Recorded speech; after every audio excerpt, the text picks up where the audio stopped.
Tempenay, so ini head gasket Myvi ya. Saya guna stromnya. Strom di atas dia ada cukup lubang. Tapi di bawah dia tidak cukup lubang. Saya kasih buat lubang barulah untuk air.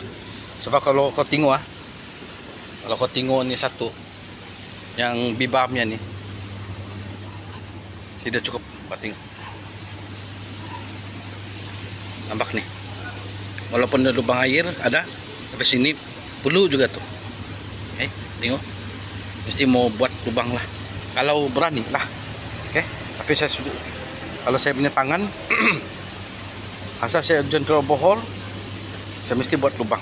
Tapi petua dia, kalau kita sudah buat lubang, kita mesti mau pakai kuper. Kuper apa? Kuper spray. Yang ini. Ini mau beli satu nih. Kuper spray ini tidak cukup nih. Anda kena paham lah. Untuk kebaikan engine kamu lah. So sekarang sudah siap.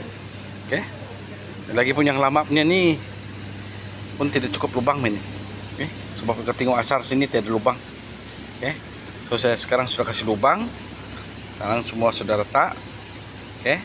So saya mau tutup dia, spray dia. Alright, tempenay.